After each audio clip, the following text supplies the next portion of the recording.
إن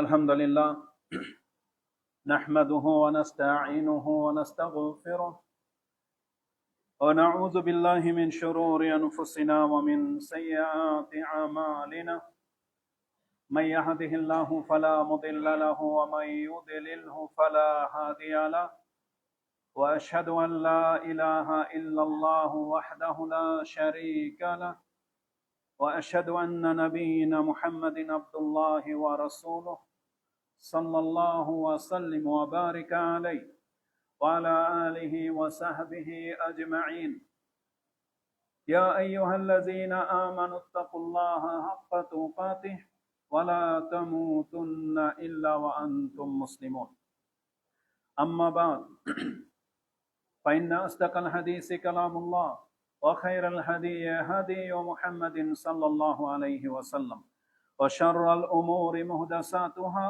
وكل محدثة بدعة وكل بدعة ضلالة وكل ضلالة في النار فقد قال الله تبارك وتعالى في كلامه المجيد بعد أعوذ بالله من الشيطان الرجيم له مؤقبات من بين يديه ومن خلفه يحفظونه من أمر الله إن الله لا يغير ما بقوم حتى يغيروا ما بأنفسهم وإذا أراد الله بقوم سوءا فلا مرد له وما لهم من دونه من وال عن أنس قال كان رسول الله صلى الله عليه وسلم يكثر أن يقول يا مقلب القلوب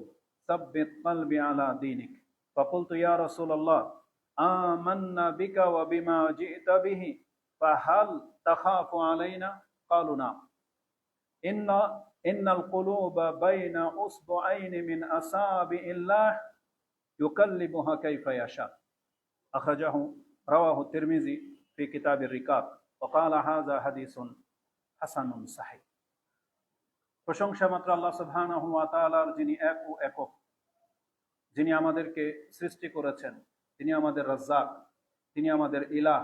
পুরো পৃথিবীবাসী যদি তার কাছ থেকে মুখ ফিরিয়ে নেয়, যার রাজত্বে কোনো ঘাটতি আসবে না। আর পুরো পৃথিবী যদি তার গোলাম হয়ে যায়, তাতেও তার সম্মান বৃদ্ধি পাবে না। তিনি একাই স্বয়ং সম্পূর্ণ, তিনি হচ্ছেন পরাক্রমশালী। যে আল্লাহ সুবহানাহু ওয়া তাআলা আমাদেরকে হেদায়েত করেছেন, এই ফিতনার সময়ও তার ইবাদতের জন্য তার ঘরে উপস্থিত হওয়ার তৌফিক দিয়েছেন, আমরা সেই সত্তার প্রশংসা করি, আলহামদুলিল্লাহ। সালাতু ওয়াস সালাম প্রিয় নবী মুহাম্মদুর রাসূলুল্লাহ সাল্লাল্লাহু আলাইহি ওয়াসাল্লামের প্রতি, যার মাধ্যমে আমরা এই কল্যাণকর দিন পেয়েছি, যার মাধ্যমে আল্লাহ সুবহানাহু ওয়া তাআলা আমাদেরকে পথ দেখিয়েছেন এবং আমাদেরকে এই দিনের উপরে টিকে থাকার সাবাব করেছেন। আমরা তার প্রতি সালাত এবং সালাম পাঠ করি। আল্লাহুম্মা সাল্লি ওয়া সাল্লিম ওয়া বারিক আলা নবিয়িকা মুহাম্মদ। আজকের খুতবার মূল আলোচ্য বিষয় হবে আল্লাহ সুবহানাহু ওয়া তাআলার একটি কালাম থেকে একটি আয়াত নিয়ে, যে আল্লাহ সুবহানাহু ওয়া তাআলা আমাদেরকে আহ্বান জানিয়েছেন। তিনি আমাদেরকে বলেছেন ওয়া আনিবু ইলা রাব্বিকুম ওয়া আসলিমু লাহ, যে তোমরা আল্লাহর দিকে ধাবিত হও এবং তার কাছে আত্মসমর্পণ করো। মিন ক্বাবলি আইয়াতিয়াকুমুল আযাবু সুম্মা লা তুনসারুন, তোমাদের কাছে কঠিন শাস্তি আসার আগেই যদি সে আযাব চলে আসে, তখন কিন্তু আর তোমাদেরকে সাহায্য করা হবে না। তার মানে আযাব আসবে, এটা নিশ্চিত, আজ হোক অথবা কাল, আমাদের উপরে হোক বা আমাদের পরবর্তীদের উপরে হোক, যখন তখন আসতে পারে। তার আগেই আল্লাহ আমাদেরকে আহ্বান করে জানিয়েছেন আমরা যেন তার অভিমুখী হই।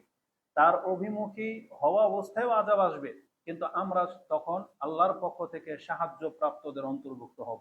আর যারা পিছিয়ে থেকে গেছে তারা নাফরমান, তারা পিছিয়ে থাকা ব্যক্তি হিসেবে গণ্য হবে। এই জন্য আল্লাহ বলেছেন আমার পক্ষ থেকে কিন্তু তখন আর কোনো সাহায্যকারী হবে না।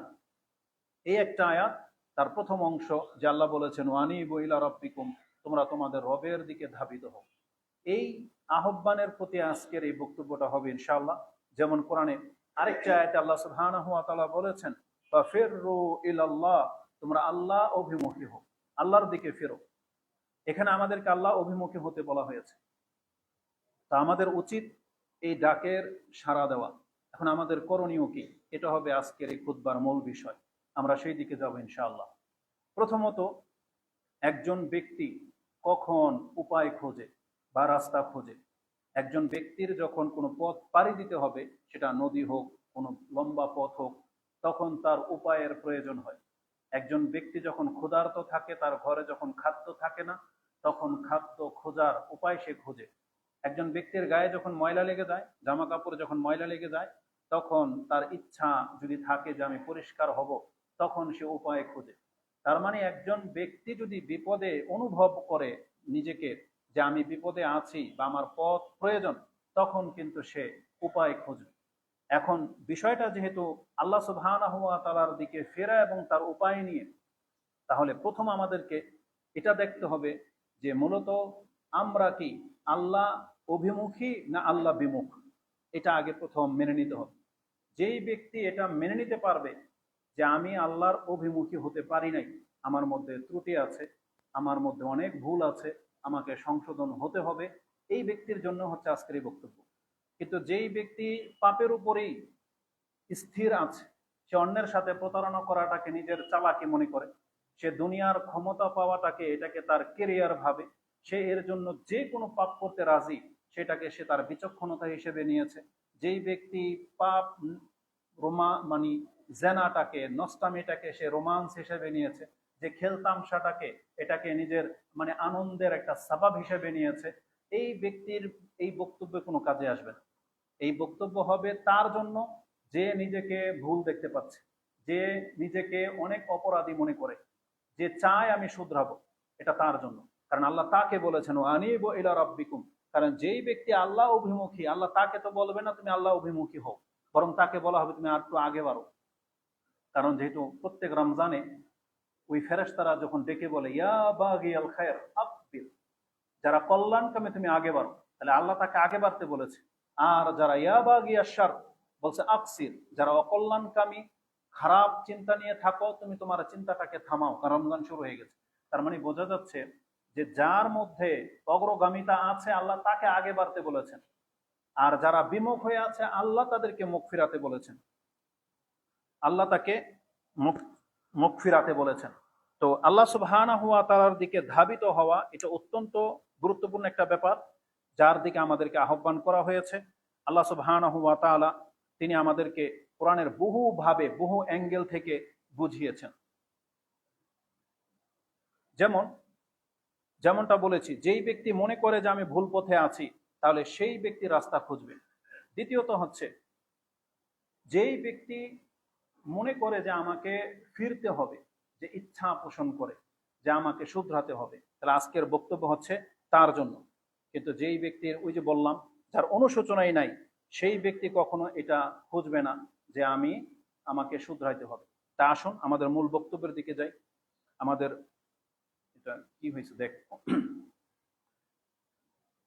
এখন তার উপায় লাগবে। প্রথমত আমরা দেখব যে আল্লাহ থেকে বিমুখ হওয়া মানে কি, এবং আমরা যারা এখানে আছি তারা কি এর অন্তর্ভুক্ত কিনা, নাকি আমরা সবাই আল্লাহ অভিমুখী। এটা আগে প্রথম আমাদেরকে বিচার করতে হবে। এটা আমরা কোন অ্যাঙ্গেল থেকে দেখব? আমাদের বিবেক বুদ্ধি দিয়ে না, আমরা দেখব আল্লাহ সুবহানাহু ওয়া তাআলার দৃষ্টিভঙ্গি দিয়ে। কারণ আল্লাহ যেটাকে আল্লাহর পথ বলেছেন সেটাই হবে আল্লাহর পথ। আল্লাহ যাকে ইমানদার বলেছেন সেই হবে ইমানদার। আল্লাহ যাকে পথ প্রদর্শক হিসেবে গ্রহণ করে নেবে সেই হবে পথ প্রদর্শক। তা আমাদেরকে মূলত দেখতে হবে যে আল্লাহ সুবহানাহু ওয়া তাআলার দৃষ্টিভঙ্গি থেকে আমরা এখানে যারা আছি সবাইকে ফেরেশতা তুল্য, আমাদের কোনো পাপ হয় নাই, আমরা কি সেই ব্যক্তি যে আমরা আল্লাহর অভিমুখী, বাকি সবাই আল্লাহর বিমুখ, এটা আগে দেখতে হবে। তাহলে আমরা বিচার করব আমাদের দৃষ্টিভঙ্গি দিয়ে না, আমরা বিচার করব কোরআন এবং সুন্নাহ দিয়ে।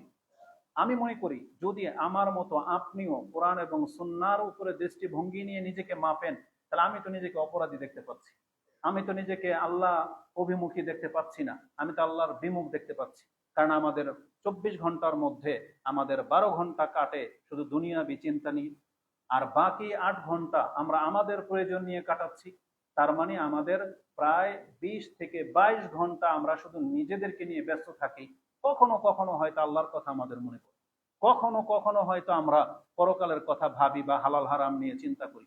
বাকি অধিকাংশ সময় আমরা আমাদের চিন্তা নিয়ে ডুবে আছি। আজকে আমাদের প্রেশার হাই হয়ে যায়, এটা কবরের আযাবকে কেন্দ্র করে না। আমাদের প্রেশার হাই হয়ে যায়, লো হয়ে যায়, এটা জাহান্নামের ভয়ের কারণে না, বরং দেখা যাবে ম্যাক্সিমাম হচ্ছে টাকা পয়সার চিন্তা, ম্যাক্সিমাম হচ্ছে অন্যের সাথে বিজনেসের পারপাস, জমি সংক্রান্ত বিষয়, ছেলে মেয়েদেরকে বিয়ে শাদীর বা তাদের কেরিয়ার গড়ার জন্য অধিকাংশ বাপমার প্রেশার আপ ডাউন করে। কিন্তু মূলত এটা হইতে হইতো কিসের জন্য? কবরের জন্য। এটা হইতে হইতো পরকালের জন্য।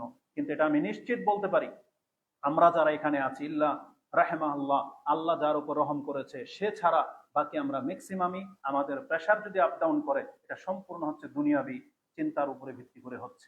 তো এই জন্য আমরা বলতে পারি যে আমরা মূলত আল্লাহর অভিমুখী হতে পারি নাই, আমরা আল্লাহর বিমুখের কাতারেই আছি।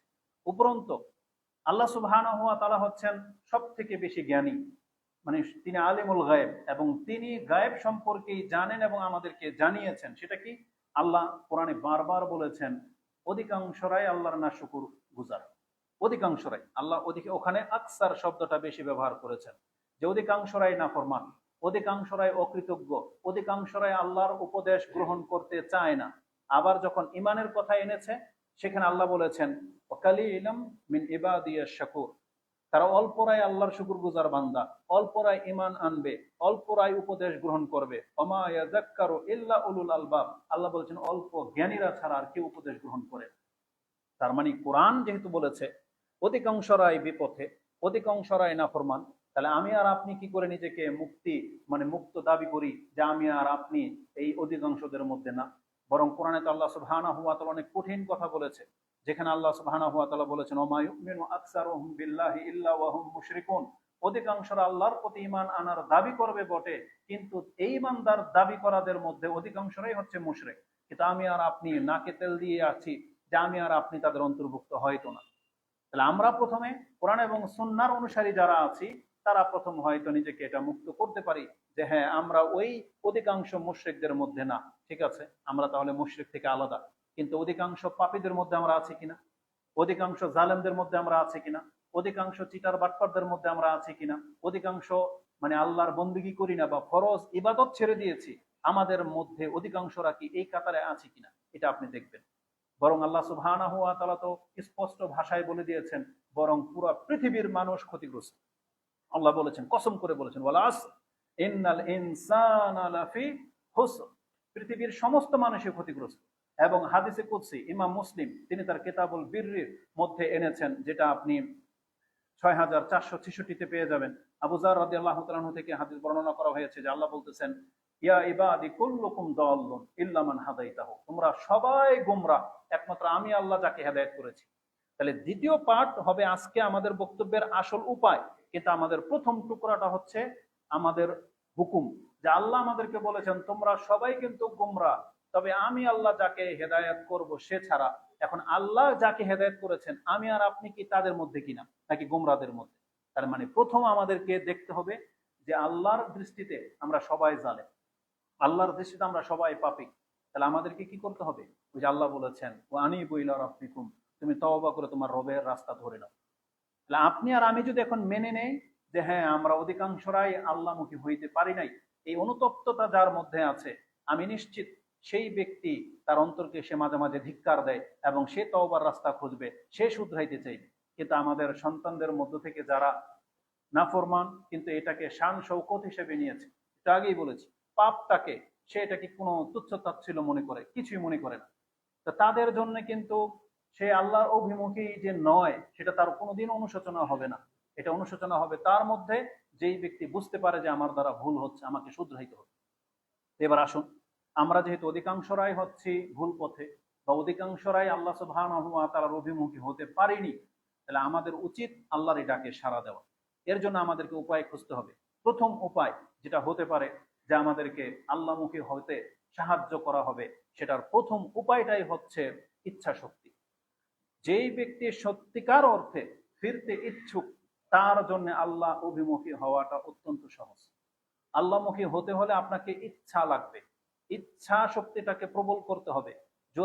যেই ব্যক্তি শুধরানোর ইচ্ছা নাই, তাকে আপনি যে কোনো উপদেশ দেন কোনো কাজ হবে না। শিক্ষক ছাত্রদেরকে উপদেশ দিচ্ছে, কাজ হচ্ছে না। পিতামাতা সন্তানদেরকে উপদেশ দিচ্ছে, কাজ হচ্ছে না। রাষ্ট্রনায়ক রাষ্ট্রের নাগরিকদেরকে ভালো হওয়ার উপদেশ দিচ্ছে, কাজ হচ্ছে না। কেন? কারণ তার ইচ্ছা নাই। আমাদের বাংলার জমিনের প্রত্যেকটা সেক্টরের মানুষ যারা কর্ম করে, সবার মধ্যে প্রথম নিয়তটাই থাকে দুর্নীতির নিয়ত, মানে সে লাভবান হবে। তাকে কোনো কর্মচারী হিসেবে, তাকে কোনো কোম্পানির দায়িত্বে বা তাকে কোনো যে কোনো পদের দায়িত্বে যখন তাকে দেওয়া হয়, তার প্রথম উদ্দেশ্য থাকে সে নিজে লাভবান হওয়া। আমি আমার ব্যক্তিগত ওপিনিয়ন থেকে দুইটা উদ্ধৃতি আপনাকে দিই, মানুষ কিভাবে নোংরা চিন্তা নিয়ে বাঁচে।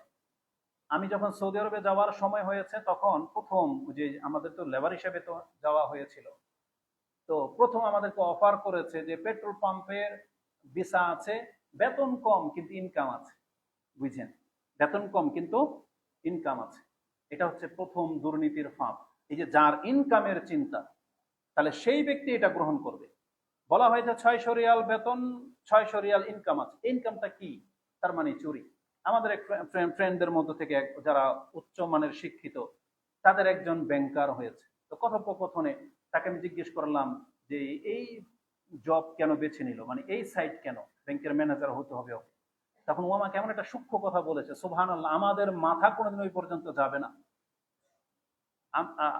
আল্লাহ ওর উপর রহম করুক, বা যারা আছে অন্যরা এর গুনাও হইতে পারে, কিন্তু চিন্তাটার মধ্যে দেখেন কি বলতেছে, ব্যাংকে এমন কিছু অ্যাকাউন্ট থাকে যেগুলো লাওয়ারিস, কোনো ওয়ারিস নাই। এই টাকাগুলো কোথায় যায়? এগুলোর চাবিকাঠি কাদের হাতে? ব্যাংকের কর্মকর্তাদের হাতে, উচ্চ পদস্থ কর্মকর্তাদের হাতে। এগুলো কোনো না কোনো ভাবে তারা এই অ্যাকাউন্টগুলোকে খুলতে পারে, বা খুলে অন্য অ্যাকাউন্টে ট্রান্সফার করে সেই টাকাগুলো তারা ব্যবহার করতে পারে। সুবহানাল্লাহ, চিন্তা করা যায় একজন মানুষ শিক্ষিত হয়েছে এই জায়গায় পৌঁছানোর জন্য। তার মানে আমি বোঝাতে চেয়েছি, মানুষ নিজে থেকে যদি সৎ থাকার ইচ্ছা না করে, তার দ্বারা কোনো উপদেশ কোনো কাজ আসবে। আমাদের বাংলাদেশের ডাক্তারি সেক্টরটা যেটা আছে, যারা এই যে মহিলাদেরকে কিছু হলেই সিজার করিয়ে দেয়, প্রথম থিওরি হলো কাছে গেলেই বলবে আপনার পেটের বাচ্চা তো উল্টা।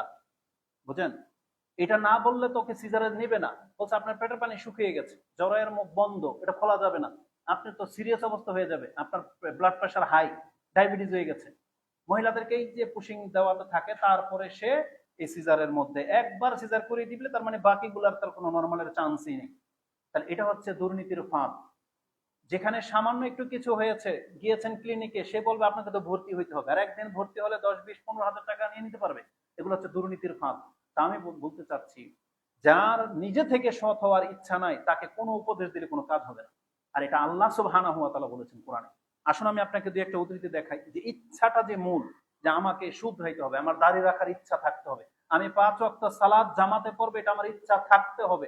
ইচ্ছা ছাড়া কোনো কাজ হবে না, কোনো কিছু দিয়ে কাজ হবে না। এজন্য প্রথম যারা ভুল পথে আছি, আমাদের ইচ্ছাটাকে জাগাইতে হবে যে আমি ব্যক্তিগতভাবে সৎ হব। আমি দাঁড়িয়ে রাখার ইচ্ছা করেছি, দাঁড়িয়ে রেখেছি।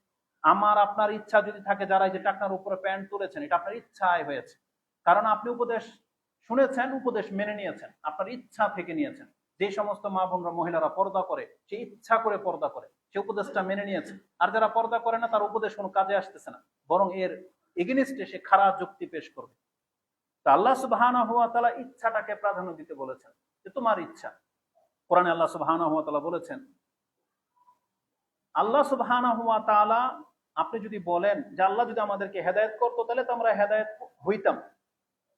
আমি আপনাকে দেখাইতে পারি, কোরআনে আল্লাহ আমাদেরকে জানিয়ে রেখেছেন, বান্দা কিয়ামতের মাঠে যেন তুমি এই কথা বলতে না পারো যে আল্লাহ যদি তুমি আমাকে হেদায়েত করতা, তাহলে তো আমি মুত্তাকি হয়ে ফিরতাম। আল্লাহ কোরআনে এটা জানিয়ে রেখেছেন। তার মানে আল্লাহ সুবহানাহু ওয়া তাআলার যে হিদায়াতের কিতাবটা প্রত্যেক নবীর যুগে নাজিল করতেন, সেগুলোকে আল্লাহ বিলুপ্ত করে দিয়েছেন। কিন্তু আমাদের নবীর উপরে যে কিতাব নাজিল করা হয়েছে, এটা কিয়ামত পর্যন্ত আল্লাহ বহাল রাখবে। কিয়ামত পর্যন্ত এই কোরআন, এই উপদেশ সবার ঘরে আছে। আপনি এখন অস্বীকার করতে পারবেন না ওই ব্যক্তিদের মতো, লাউ তাকুল আও তাকুলান, অথবা তুমি সেই দিন কিয়ামতের মাঠে আল্লাহর কাছে বলবা, লাউ আন্নাল্লাহা হাদানি লাকুনতু মিনাল মুত্তাকিন, যদি আল্লাহ আমাকে হেদায়েত করতো তাহলে তো আমি মুত্তাকি হয়েই ফিরতাম। ফেরাউনের মতো বলবে। ফেরাউন যদি আল্লাহ সরাসরি জাহান্নামে ফেলে দিত, তাহলে ফেরাউন এই কথাই বলতো, আল্লাহ আপনি আমাকে দুনিয়াতে পাঠাইয়ে দেখতেন। তখন আল্লাহ তাকে পাঠিয়েছে দুনিয়াতে। মুসা আলাইহিস সালাম হারুন আলাইহিস সালামকে উপদেশ দিয়েছে, কিন্তু সে উপদেশ গ্রহণ করেনি, যাতে সে আল্লাহর উপরে কিয়ামতের মাঠে বিচারের সময় যেন অপবাদ দিতে না পারে। তার মানে আমরা যারা আছি, যারা জাহান্নামে যাবে, তারা কিয়ামতের মাঠে এটা বলতে পারবে না আল্লাহর কাছে যে আল্লাহ তুমি যদি আমাকে হেদায়েত করতা, লাউ আন্নাল্লাহা হাদানি লাকুনতু মিনাল মুত্তাকিন। এজন্য আল্লাহ আগেই জানিয়ে দিয়েছেন যে আমি কিন্তু তোমাকে উপদেশ দিয়ে দিয়েছি। তারপর আল্লাহ সুবহানাহু ওয়া তাআলা, এই আয়াতটা ছিল সূরা জুমারের 57 নম্বর আয়াত। তারপর আল্লাহ সুবহানাহু ওয়া তাআলা সূরা ইনসান, মানুষ নামের যে সূরা, তার শুরুতে আল্লাহ বলে দিয়েছেন, ইন্না হাদাইনাহুস সাবিলা ইম্মা শাকিরান ওয়া ইম্মা কাফুরা। আমি তোমাকে রাস্তা দেখিয়ে দিয়েছি, তুমি অস্বীকার করতে পারবে না। এখন যে কোনো একটা রাস্তা তুমি তোমার ইচ্ছায় গ্রহণ করো। জান্নাত এবং জাহান্নামের রাস্তা স্পষ্ট, এবং আল্লাহ বলে দিয়েছেন এটা হচ্ছে জান্নাতের পথ, এই আমল এগুলো, আর জাহান্নামের পথ, এর আমল এগুলো। তাহলে আমরা যারা জান্নাতের পথের আমল করতেছি, এটা আপনি ইচ্ছায় করতেছেন, আর যারা জাহান্নামের পথের আমল করতেছে তারা সেটা ইচ্ছায় করতেছে। এখানে আল্লাহ সুবহানাহু ওয়া তাআলার কোনো ক্ষমতা তার উপরে প্রয়োগ করা হয়নি। আল্লাহ তাকে স্বাধীনভাবে ছেড়ে দিয়েছে যে তুমি যে কোনো একটা পথ গ্রহণ করতে পারো, তবে বিচার কিন্তু হবে কঠিন। এটার যাজা অত্যন্ত অনেক বেশি, আর এটার শাস্তিও কিন্তু অনেক বেশি। তুমি বেছে নাও, তুমি বেছে নাও যে কোন পথে তুমি যাবা। তার মানে আল্লাহ সুবহানাহু ওয়া তাআলা আমাদের ইচ্ছার উপরে ছেড়ে দিয়েছেন। কোরআনের আরেকটা আয়াতে আল্লাহ সুবহানাহু ওয়া তাআলা বলেছেন, এই কোরআন তো নাজিল করে দিলাম সবার জন্য, কিন্তু এই কোরআন থেকে কে উপকৃত হবে? আল্লাহ সুবহানাহু ওয়া তাআলা বলেছেন, আইনা তাযহাবুন, তোমরা কোথায় যাচ্ছ, তোমাদের মুখ কোন দিকে? ইন হুয়া ইল্লা যিকরুল লিল আলামিন, এটা বিশ্ব জগতের জন্য এক উপদেশ বাণী। কে গ্রহণ করবে? লিমান শাআ মিনকুম আইয়াস্তাকিম, তোমাদের মধ্যে যেই ব্যক্তি সোজা পথে চলতে চায় এই কোরআন তাকে উপকৃত করবে। তার মানে কোরআন সবার ঘরে আছে, কোরআনের বাণীগুলো প্রত্যেকের কানে পৌঁছে যাচ্ছে। তাহলে যেই ব্যক্তি দুর্নীতি মুক্ত, চুরি বাটপারি থেকে মুক্ত, যেই ব্যক্তি হালাল খাওয়ার জন্য প্রত্যয়, সেই ব্যক্তি এই কোরআন তাকে উপকার করেছে। কারণ আল্লাহ বলেছেন, লিমান শাআ মিনকুম আইয়াস্তাকিম, তোমাদের মধ্যে যেই ব্যক্তি সোজা পথে চলতে চায় এই কোরআন, এই উপদেশ তাকে উপকৃত করবে। তার মানে আল্লাহ সুবহানাহু ওয়া তাআলা এখানে ইচ্ছাটাকে প্রাধান্য দিয়েছেন। উপদেশ তো সবাই জানেন, কিন্তু এখানে আল্লাহ বলেছেন যেই ব্যক্তি ইচ্ছা করবে সেই কেবল সোজা পথে চলবে, আর যেই ব্যক্তি ইচ্ছা করবে সে বক্রপথ অবলম্বন করবে। যেমন আল্লাহ সুবহানাহু ওয়া তাআলা কোরআনে আরেকটা আয়াত আমাদেরকে জানিয়ে দিয়েছেন, যেটা শুরুতে আমরা পাঠ করেছিলাম। আল্লাহ বলেছিলেন, ইন্নাল্লাহা লা ইউগাইয়িরু মা বিকাউমিন হাত্তা ইউগাইয়িরু মা বিআনফুসিহিম, যেই ব্যক্তি নিজে থেকে নিজেকে পরিবর্তন ঘটাবে না, আমি আল্লাহ তাকে পরিবর্তন ঘটাবো। তার মানে আপনার আমাকে ইচ্ছা করে নিজের পরিবর্তনটা ঘটাইতে হবে। আপনার আমাকে ইচ্ছা করে হারামটাকে ছাড়তে হবে, হালাল পথে আসতে হবে, কষ্ট হবে। কিন্তু আল্লাহ সুবহানাহু ওয়া তাআলা আমাকে বলেছেন, যদি আমরা ইচ্ছা করে সঠিক পথে না আসতে চাই, আল্লাহ আমাদেরকে বাধ্য করবে না। যেমন আপনি চাচ্ছেন সিগারেট খাবেন, আল্লাহ আপনার হাতটাকে থামিয়ে দিবে না, যে হাত মুখে উঠবে না, এটা হবে না কখনো। আল্লাহ স্বাধীনভাবে ছেড়ে দিবে, রব গুলো স্বাধীনভাবে কাজ করতেছে, আপনার ইচ্ছায় আপনার হাতটাকে উঠাচ্ছেন। যেমন আপনি দেখতে পাচ্ছেন পানির গ্লাস যদি পড়ে থাকে, আপনি ইচ্ছা করে হাত দিয়ে যদি না ধরেন, এই পানি কিন্তু আপনার মুখে উড়ে এসে ঢুকবে না, হালাল জিনিস। ঠিক তেমনি হারামটাও আপনি ইচ্ছা করে কিন্তু তুলতেছেন, এখানে আল্লাহ আপনাকে স্বাধীনভাবে ছেড়ে দিয়েছে। তো আল্লাহ সুবহানাহু ওয়া তাআলা মূল বলেছেন, যেই ব্যক্তি সঠিক পথে আসতে চায়, তার মানে আল্লাহমুখী হতে হলে আপনার ইচ্ছাটাকে জাগাইতে হবে। এটা হচ্ছে প্রথম উপায়। এখন এই উপায়টাকে আপনি আল্লাহর আনুগত্যের ক্ষেত্রে বাধ্য করতে হবে। কারণ মানুষের অন্তর সাধারণত যেটা মজা লাগে, এটাই, যেটাতে লাভবান হবে সেটাই সে গ্রহণ করে, এটাই বাস্তব। কিন্তু আল্লাহ সুবহানাহু ওয়া তাআলা বলেছেন, এই অন্তরের এই চাহিদাটাকে থামাইতে হবে, এটা আল্লাহর কাছে আত্মসমর্পণ ঘটাইতে হবে। তাহলে মানে সেই ব্যক্তি আল্লাহমুখী হইতে পারবে। যেমন প্রত্যেকটা নবী আম্বিয়াগণ ছিলেন, যেমন সাহাবা একরামরা করতে পেরেছিলেন, তা আমাদেরকে তাদের অনুসারী হইতে বলা হয়েছে। এবার আসুন, এবার নিজের সেই ইচ্ছাটাকে আল্লাহর আনুগত্যের ক্ষেত্রে বাধ্য করতে হবে। আমরা যদি এখন আল্লাহর আনুগত্যের ক্ষেত্রে নিজেকে বাধ্য করতে না পারি, আপনি জেনে নেন আমরা হক পথে নাই। কোরআনে আল্লাহ সুবহানাহু ওয়া তাআলা বহুভাবে বহু অ্যাঙ্গেল থেকে এই কথাটাকে বোঝানোর চেষ্টা করেছেন যে আল্লাহর বন্দেগীর মাঝেই হচ্ছে হেদায়েত। বন্দেগী ছাড়া হেদায়েত প্রমাণ হয় না। আপনি যতই আল্লাহর ওলির ঘরের সন্তান হন না কেন, যদি 5 ওয়াক্ত সালাত আদায় না করেন, তার মানে আপনি হকের পথে নাই। আপনি যদি হালাল না খান আপনি হকের পথে নাই, আপনি যতই দাবি করেন না কেন যে আমি কোরআন সুন্নাহওয়ালার ঘরের জন্ম, কোনো কাজ হবে না। কোরআনে আল্লাহ সুবহানাহু ওয়া তাআলা বহুভাবে বলেছেন। যেমন আল্লাহ বলেছেন, ফাইম্মা ইয়াতিয়ান্নাকুম মিন্নি হুদান, যখন আমার পক্ষ থেকে হিদায়াত আসবে, ফামানিত্তাবা হুদায়া, যেই ব্যক্তি এই হিদায়াতের অনুসরণ করবে সেই ব্যক্তি ফালা ইয়াদিল্লু ওয়ালা ইয়াশকা, এই ব্যক্তি গুমরা হবে না আর এই ব্যক্তি লাঞ্ছিত হবে না। এটা সূরা তাহা 20 নম্বর সূরা 123 নম্বর আল্লাহ উল্লেখ করেছেন, যেটা আপনি সূরা বাকারা তো 37 38 নম্বর আয়াতে পাবেন। তার মানে আল্লাহ বলেছেন ফামানিত্তাবা হুদা, যেই ব্যক্তি এই হিদায়াতটাকে অনুসরণ করবে, শুধু এটা আল্লাহ বলে নাই যেই ব্যক্তি হিদায়াতটাকে মেনে নেবে। তার মানে পৃথিবীর সমস্ত মুসলিমরা কোরআন আল্লাহর কালাম এটা মেনে নিয়েছেন, কিন্তু সময় হেদায়েত পান নাই। আল্লাহ বলেছেন না, এই কোরআনটাকে শুধু আল্লাহর কালাম হিসেবে মেনে নেওয়া না যথেষ্ট না, বরং এই কোরআনকে অনুসরণ করতে হবে। ফামান ইত্তাবা, ইত্তাবা লাগবে। আল্লাহ এবং তার রাসূলের ইত্তেবা ছাড়া কোনোদিন কোনো ব্যক্তি মুসলিম নিজেকে দাবি করতে পারে না। তার মানে কোরআনে স্পষ্ট ভাষায় বলা হয়েছে। কোরআনের আরেকটা আয়াতে আল্লাহ সুবহানাহু ওয়া তাআলা বলেছেন, ওয়াত্তাবিউ আহসানা মা উনজিলা ইলাইকুম মির রাব্বিকুম মিন ক্বাবলি আইয়াতিয়াকুমুল আযাবা বাগতাতান ওয়া আনতুম লা তাশউরুন, তোমাদের কাছে আকস্মিকভাবে আযাব চলে আসার আগে, তোমরা বুঝে উঠতে পারবে না, তার আগেই এই কোরআন তার অনুসরণ করো। ওয়াত্তাবিউ আহসানা মা উনজিলা ইলাইকুম, আল্লাহ তোমাদের উপরে যে উত্তম বিধান নাজিল করেছেন, বান্দা তোমাদের কাছে আকস্মিক আযাব আসার আগেই তুমি আল্লাহর এই বিধানটাকে অনুসরণ করো। তারপরেই কিন্তু আল্লাহ এই আয়াতগুলো বলেছে, আও তাকুলা নাফসু ইয়া হাসরাতা আলা মা ফাররাতু মিন যামবিল্লাহ ফাররাতু ফি জামবিল্লাহ, হায় আমার আফসোস, আমি নিজেই তো আল্লাহ থেকে বিমুখ ছিলাম।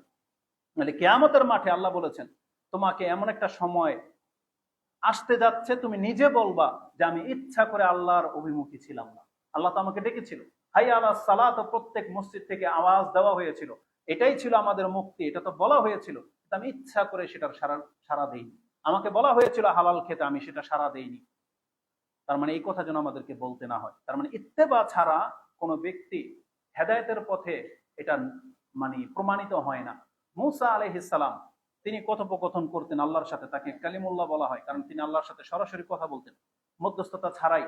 তিনি একবার আল্লাহ সুবহানাহু ওয়া তাআলাকে জিজ্ঞাসা করেছিলেন 6টা বিষয়, গোপন বিষয় সম্পর্কে। তার একটা ছিল আইয়ু ইবাদিকা আহদা, আল্লাহ আমাকে জানান আপনার কোন বান্দা সবচেয়ে হক পথে আছে, হেদায়েতের পথে আছে। তখন আল্লাহ সুবহানাহু ওয়া তাআলা তার জবাবে তাকে বলেছিলেন, আল্লাযী ইয়াতবাউল হুদা, যেই ব্যক্তি আমার পক্ষ থেকে হিদায়াত যেটা আসবে এই হিদায়াতটাকে যেই ব্যক্তি অনুসরণ করে সে হচ্ছে হিদায়াত প্রাপ্ত। তার মানে আমাদের কাছে কোরআন আসছে, আমাদের কাছে রাসূলুল্লাহ সাল্লাল্লাহু আলাইহি ওয়াসাল্লামের হাদিস আসছে। এখন আমরা যদি কোরআন এবং সুন্নাহর ইত্তেবা করি তাহলেই আমরা হেদায়েতের পথে আছি, নয়তো নাই। এই হাদিস ইমাম ইবনে সাহিব হিব্বানে রয়েছে 6217 এবং সিলসিলা আল হাদিস সাহিহার মধ্যে 3350 রয়েছে। আমি খুব দ্রুত বলতেছি যেহেতু সময় খুব সংকীর্ণ, আপনারা এটা বুঝে নেওয়ার চেষ্টা করবেন। তার মানে আল্লাহ সুবহানাহু ওয়া তাআলা বলেছেন হিদায়াত মূলত আল্লাহর বন্দিগির মাঝে আছে। আল্লাহ থেকে আপনি বিমুখ, তার মানে আপনি ইবাদত করেন না সেটা। যারা দাড়ি রাখেন নাই, আপনাকে আঙ্গুল দিয়ে দেখাইতে হবে না যে আল্লাহ আপনি আল্লাহর অভিমুখী নন। যার টাকনার নিচে প্যান্ট, আপনাকে আঙ্গুল দিয়ে দেখাইতে হবে না। যারা হারাম কাজের সাথে জড়িত, হারাম খান, আপনাকে দেখাইতে হবে না, বারবার বলতে হবে না যে আপনি আল্লাহর অভিমুখী না, বরং এটা আপনাকে মেনে নিতে হবে।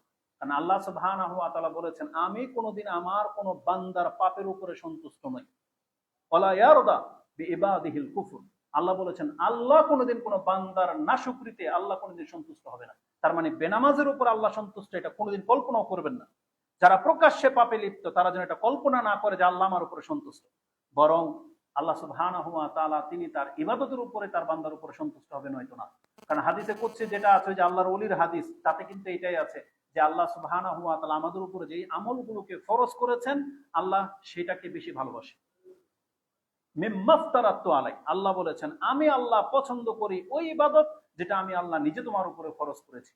আজকে আমাদের মুসলিম সন্তানদের অবস্থাটাকে আপনি দেখেন তো, সুন্নত নফল অনেক দূরের ব্যাপার, তারা ফরজ ইবাদত ছেড়ে দিয়ে বসে আছে। তাহলে আল্লাহ অভিমুখী আমরা কোথায়? আমরা ম্যাক্সিমাম মানুষ আল্লাহ বিমুখ। আপনি দেখেন আজকে জুমার দিনে বলা হয়েছে যখন ডাক দেওয়া হবে তোমরা সমস্ত বেচা কিনা কাজ কারবার বন্ধ করে দিয়ে মসজিদে আসো, কিন্তু আপনি বলতে পারবেন আমাদের সংখ্যা কত পার্সেন্ট? আজকে বাংলার জমিনের হয়তো 2% লোক হয়তো আল্লাহর এই ডাকের সাড়া দেয়নি। 2% লোক হবে না আমাদের বাংলার মুসলিমদের মধ্যে যারা এখন মসজিদে আছে।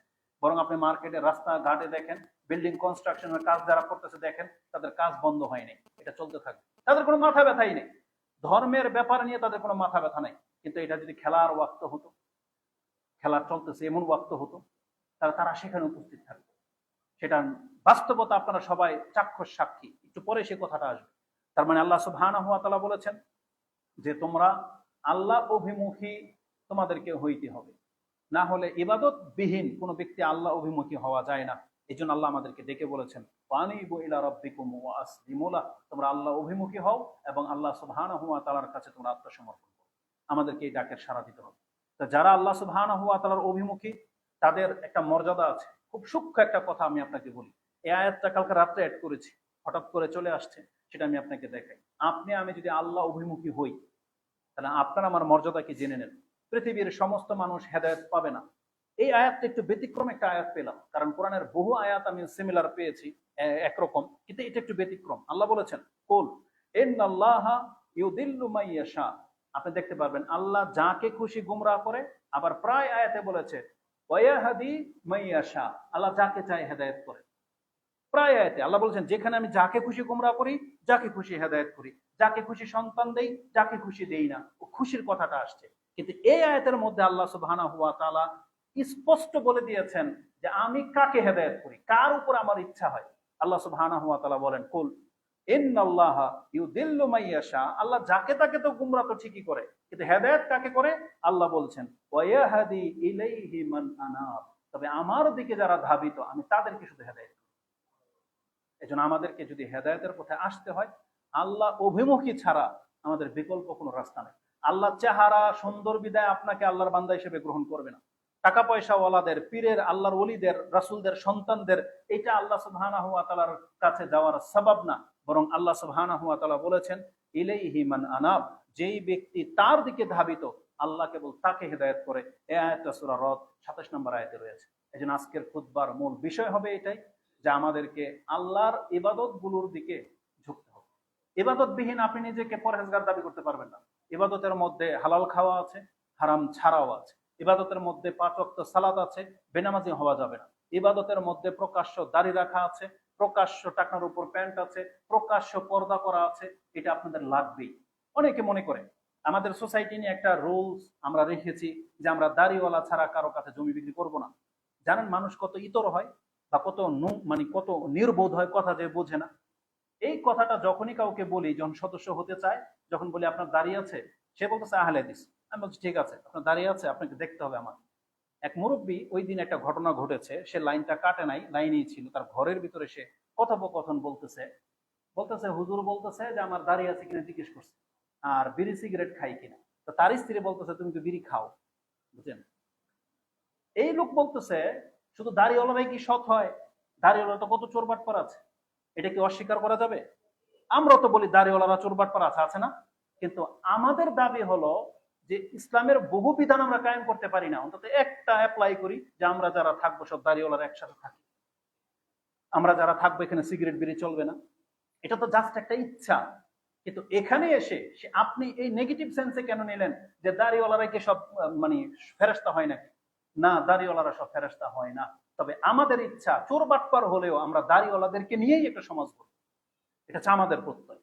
বিড়ি সিগারেট বিহীন লোকদেরকে নিয়ে আমরা সমাজ গড়ব, এটা আমাদের প্রত্যয়। তার অন্তরে কি আছে সে ভালো জানে, আমরা বাহ্যিক বিচার করতেছি। তা আমাদের কথা বুঝতে হবে। আজকে আপনি বুঝাইতে চাচ্ছেন যে দাড়িওয়ালারা দুষ্ট, দাড়িওয়ালারা খারাপ। আপনি কতজন দাড়িওয়ালাকে খারাপ দেখেছেন? যদি কম্পেয়ার করা হয় দাড়িওয়ালা এবং বিনা দাড়িওয়ালা, তাহলে পৃথিবীর অধিকাংশ তো চোর বাটপার তো বিনা দাড়িওয়ালা।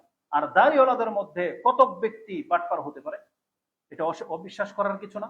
কিন্তু আপনাকে এইভাবে যদি বুঝাই, একটা দাড়িবিহীন বাটপার, একটা দাড়িওয়ালা বাটপার, প্লাস কি জানেন, তার একটা ইবাদত বেশি আছে, সেটা কি? তার দাড়ি আছে। আপনার সেটাও ঘাটতি আছে। আপনি এইভাবে বিচার করেন, একটা নামাজি বাটপার, একটা বেনামাজি বাটপার, তার একটা প্লাস আছে, তার নামাজ আছে, যেটা তাকে মুক্তি দিতে পারে, কিন্তু আপনার তো সেটাও নাই। এই জন্য এইভাবে ভাবলে চলবে না। কে বাটপার কে সৎ এটা আল্লাহর উপরে ছেড়ে দেন। আপনি যেহেতু সৎ, তাহলে আপনি দাঁড়িয়ে রাখেন, তাইলে তো দাড়িওয়ালাদের গ্রেড একটা বেড়ে গেল, যে আলহামদুলিল্লাহ এই লোকটা সৎ। কিন্তু আপনি দাড়িবিহীন সৎ হইলে তো আপনাকে কেউ পাত্তাও দিচ্ছে না, কারণ আপনাকে তো কেউ সৎ হিসেবে নিচ্ছে না। আপনাকে চোরবাটপারি ভাববে একটা সময়। জেনে রাখেন রাসূলুল্লাহ সাল্লাল্লাহু আলাইহি ওয়াসাল্লামের প্রত্যেকটা সুন্নাহ মানুষকে আল্লাহর দিকে ঝুঁকায়, এটাই বাস্তব। এখন যারা খারাপ চিন্তা নিয়ে দাঁড়িয়ে রাখে তাদের কথাটা ভিন্ন, আমরা তাদেরকে আল্লাহর দিকে ছেড়ে দিয়েছি। আমাদের সাথে ম্যাক্সিমাম দাড়িওয়ালারা এই বাটপারি করেছে, আমি মাহমুদ বিন কাসিমের সাথে করেছি। আমি এখন পর্যন্ত 10 জনের কাছে টাকা পাই, প্রত্যেকটা দাড়িওয়ালা সালাফি মানহাজের লোক, অথচ আমার টাকা দেয় না। আমি নাম বললে এখন তাদের প্রত্যেকের চেহারা কালো হয়ে যাবে। আজকের একটা ঘটনা, আমেরিকা থেকে, নিউ ইয়র্ক থেকে আমাদের এমন এক ভাই সম্পর্কে তথ্য দিয়েছে, তার $80,000। এই ব্যক্তি খুব এত লম্বা, আমার চাইতে বড় দাড়ি, এত বেশি মানে সুন্দর আর দেখতে হ্যান্ডসাম ছেলেটা, অথচ সে তার $80,000 নাকি দিচ্ছে না, ফোনই ব্লক করে রেখেছে, অথচ দাড়িওয়ালা লোক, সালাফি মানহাজের লোক। কাকে কি বলবেন? না, এগুলো আমাদের মূল না। আমি আর আপনি সৎ কিনা, তাহলে আপনাকে সর্বোচ্চ সততার আসতে হবে, আপনাকে অবশ্যই দাঁড়িয়ে রাখতে হবে, টাকার উপরে প্যান্ট তুলতে হবে, আপনাকে 5 ওয়াক্ত নামাজি হতে হবে। এটা হচ্ছে আল্লাহ অভিমুখী হওয়া। আপনি ওদিকে কান দিয়েন না যে কে বাটপারি করলো, কে কি করলো, তার মানে এটা বাটপারের কারণে কি আমি এখন আমার দাড়ি ফেলে দিব? এটা কখনো হইতে পারে না। এই জন্য এই সমস্ত শয়তানি চক্রান্তে পড়বেন না। আমি মনে করি প্রত্যেকটা সৎ লোকের দাড়ি থাকা উচিত, প্রত্যেকটা সৎ লোকের টাকার উপরে প্যান্ট করা উচিত, কারণ সে সৎ, সে জান্নাতের হক রাখে। এজন্য আমরা চাই ইসলামের পরিপূর্ণ রূপটা তার মধ্যে প্রকাশ পাক। যে সমস্ত মহিলারা বোরকা পরে পাপ করে তাদের কথাটা ভিন্ন, কিন্তু হিন্দু মহিলাকে পর্দা করতে হবে, এটাই আমাদের থিওরি। হতে পারে সে হিন্দু, কিন্তু সে পর্দা কেন করবে? যেহেতু সে একজন নারী, সেজন্য সে পর্দা করবে। সে মুসলিম, সেজন্য পর্দা করবে না। একটা মহিলা মানি তার দেহটা ঢেকে থাকতে হবে, এটা একটা মহিলাদের স্বভাব, মহিলার স্বভাব হইতে হবে। সে হিন্দু হোক, খ্রিস্টান হোক। খ্রিস্টানদের যারা মানে ধার্মিক, তারা দেখেন না যে বোরকা পরে, ওই যে কালো একটা সাদা একটা হেজাব পরে, চেহারা শুধু খোলা থাকে, তার মানে এটাই ভদ্রতা। কিন্তু আমাদের মুসলিম নির্বোধ মহিলারা এটা বুঝলো না যে এটার মধ্যে শান আছে, এটার মধ্যে মান আছে, এটার মধ্যে ইজ্জত সম্মান আছে, তারা বুঝলো না। আল্লাহ তাদেরকে হেদায়েত দান করুন, আমিন। তো কথা হচ্ছে যে হেদায়েত দাবি করা মানে হলো আপনাকে পরেজগার হইতে হবে, যত সম্ভব পাপগুলোকে ছাড়তে হবে, নিজের অনুতপ্ততা স্বীকার করতে হবে, আল্লাহর কাছে ঝুঁকতে হবে। আপনার অন্তর কোনোদিন কিন্তু আপনাকে সঠিক রাস্তা দেখাবে না, আপনাকে বাধ্য করে আল্লাহর দিকে আপনার অন্তরকে ঝুঁকাইতে হবে, এটা বাধ্য করতে হবে। আর এই সম্পর্কে দিক নির্দেশনা রয়েছে। মানুষের অন্তর যে সবসময় মানুষকে খারাপ দিকে নিয়ে যায়, এটা যে দোয়া ছাড়া কাজ হবে না, আসুন আমি আপনাকে দেখাই। আল্লাহ সুবহানাহু ওয়া তাআলা বলেছেন, যারা আল্লাহমুখী আল্লাহ তাদেরকে হেদায়েত করবেন। এই জন্য আপনাকে নাম ওযু করে আল্লাহর সামনে দাঁড়াইতে হবে, যে আপনাকে বলতো আল্লাহ তুমি আমাকে হেদায়েত করো, তাহলে আপনি হেদায়েত পাবেন। নাহলে এই বর্তমানে সামান্য কিছুতে মানুষের ঈমান হারিয়ে যাচ্ছে, আমি আর আপনি তো তাদের অন্তর্ভুক্ত হয়ে যেতে পারি। আল্লাহ আমাদেরকে হেফাজত করুন, আমিন। তো নিজের প্রচেষ্টা লাগবে, ইচ্ছা লাগবে। এখন আপনারা কি প্রস্তুত? আমরা কি প্রস্তুত? আমাদের পরিবার, আমাদের সন্তানদেরকে বলতে হবে তোমরা কি প্রস্তুত? এখানে একটা কথা মনে পড়ে গেছে, আপনি কি জানেন বাচ্চাদের স্বভাব ভিন্ন ভিন্ন হয়? এই যে কেন বললাম উপদেশ কাজ হবে না ইচ্ছা ছাড়া, আমাদের শেখের নাম বলতে আমার কোনো দ্বিধা নাই, যে তার ফ্যামিলিতে অনেকবার আমার যাতায়াত হয়েছে এবং তাদের ঘরের বহু কিছু সম্পর্কে আমার স্মৃতিতে এখনো বাজে। শেখ মতিউর রহমান মাদানী হাফেজাহুল্লাহ, তার ছোট ছেলেটা আব্দুল আজিজ, এরপর তো আরো ছোট আছে, এখন আব্দুল মজিদ আসছে। আব্দুল আজিজ যখন ছোট, ওর বয়স তখন 5 থেকে 6 থেকে 7। সুবহানাল্লাহ, ও তোপ বানাইছে, সোপ, এই সোপ ওর টাকনার উপরে ও মাপ দিয়েছে। শেখ বলল তুমি তো ছোট, তোমাদের উপর তো এটা ফরজ হয় নাই। ওর একটা মন্তব্য আমার এত ভালো লেগেছে, ও বলতেছে আমি ছোট, তাতে কি হয়েছে, আমি শেখের ছেলে না? বুঝেন কথা? তাহলে ফিতরতগত ভাবে আল্লাহ কাউকে ধর্ম দেয়, ফিতরতগত ভাবে, এটা উপদেশ দিয়ে কাজ হয় না। আমাদের সন্তানগুলো এমন কেন হইল না? আল্লাহর কাছে দোয়া করে, আল্লাহ তুমি আমাদের সন্তানদেরকে হেফাজত করো। তার মানে অন্তর থেকে আল্লাহর দিকে ঝুঁকতে। বাপ মা চোর বাটপার হোক না, তাই বলে কি ওর বাপ মাকে অনুসরণ করবে না কেউ? ওর নিজে থেকে ওর ইসলামিক মেন্টালিটি নিয়ে বড় হইতে হবে। কেন আমাদের সন্তানদের মুখ দিয়ে জিকির আজকার বেরোয় না? বলতে কেন হয়, বাধ্য করতে হয় কেন নামাজের জন্য? আমি আরেকটা ভিডিও ক্লিপ দেখেছিলাম, একজন ইউরোপিয়ান এক ভাই তার 2টা মেয়েকে নিয়ে ভিডিও করেছিল, তাদের বয়স 6 থেকে 7 বা 8 হবে।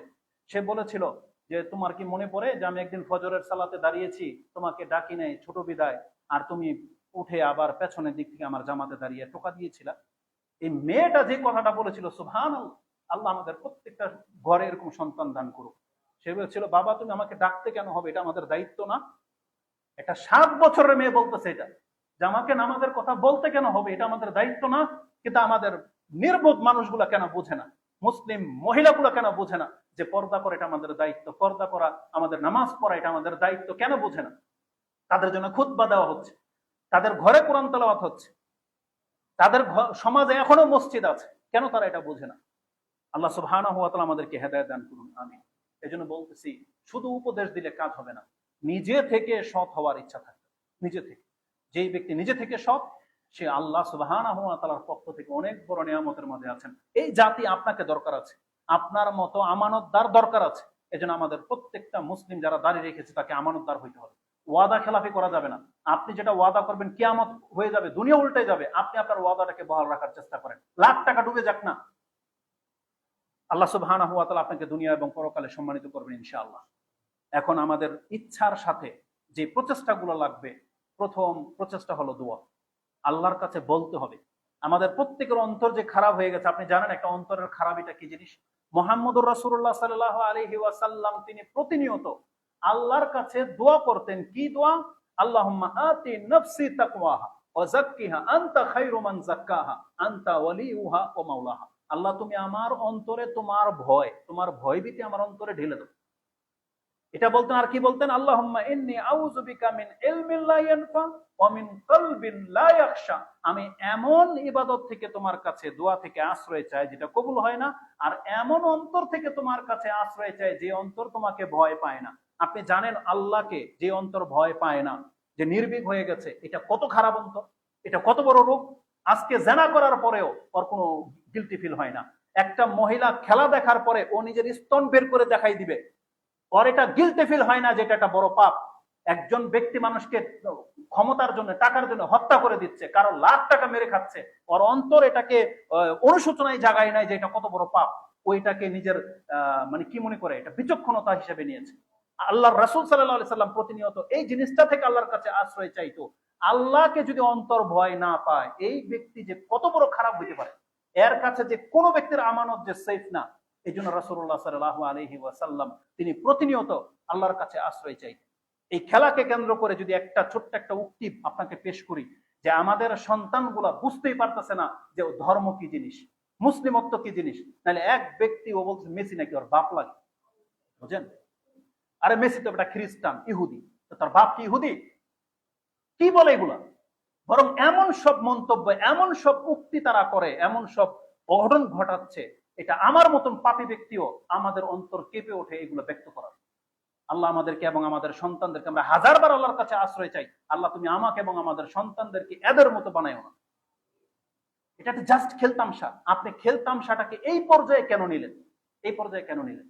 এটা আপনার জন্য মোটেও কাম্য না। এটা মুসলিমত্বের কলঙ্ক। আপনি জেনে নেন, আপনার কাছ থেকে কিন্তু আল্লাহ কিন্তু হিদায়াত কেড়ে নেবে। আপনার জন্মটা মুসলিম ঘরে হয়েছে বটে, কিন্তু আপনার অন্তর থেকে কিন্তু আল্লাহ সুবহানাহু ওয়া তাআলা ইসলামটাকে ছিনিয়ে নেবে। কারণ আল্লাহ বলেছেন, ইন্নাল্লাহা ইয়াহুলু বাইনাল মারই ওয়া কলবি। আল্লাহ তার বান্দা এবং তার অন্তরের মাঝখানে থাকে। যেই দিন আল্লাহ সরে যাবে, আপনার অন্তরে কিন্তু কুফরি ঢুকে যাবে। এটা আপনি মনে রাখেন। এই জন্য আল্লাহর কাছে হাজারবার আশ্রয় চাইতে হবে যে আল্লাহ তুমি আমাকে হেদায়েতের উপরে রাখো। মুহাম্মদুর রাসূলুল্লাহ সাল্লাল্লাহু আলাইহি সাল্লাম সর্বশেষ দোয়া যেটা আমাদের সবার জন্য, সেটা হচ্ছে রাসূলুল্লাহ সাল্লাল্লাহু আলাইহি সাল্লাম তিনি প্রতিনিয়ত বলতেন, ইয়া মুকাল্লিবাল কুলুব সাব্বিত কলবি আলা দীনিক।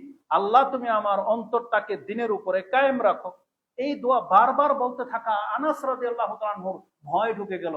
তিনি তার ভয়টাকে ব্যক্ত করেছেন, ইয়া রাসূলুল্লাহ আমান্না বিকা ওয়া বিমা জিতা বি। আমরা তো আপনার প্রতি ঈমান এনেছি, কোরআনের প্রতি ঈমান এনেছি, যা আপনার উপর নাযিল করা হয়েছে। আপনি কি আমাদের ব্যাপারে ভয় পান যে আমাদের সাহাবায়ে কেরামরাও কি বিপথে চলে যেতে পারি? রাসূল বলছেন না। রাসূল এই কথা বলেন যে না আমি ভয় পাই না, বলছেন না আমি ভয় পাই, তোমরাও বেদিন হয়ে যেতে পারো। কারণ ইন্নাল কুলুবা বাইনা উসবুআইনি মিন আসাবিল্লাহ ইউকাল্লিবুহা কাইফা ইয়াশা। প্রত্যেকটা ব্যক্তির অন্তর আল্লাহর দুই আঙ্গুলের মাঝখানে আছে। আল্লাহ যখন যাকে চায় তার অন্তরকে পরিবর্তন করে দেয়। আমি মাহমুদ আজকে বক্তা, এখানে বক্তব্য দিচ্ছি, আমারও কুফরের দিকে ইউটার্ন হইতে পারে। আল্লাহর কাছে আমি আশ্রয় চাই, আল্লাহ তুমি আমাকে হেফাজত করো।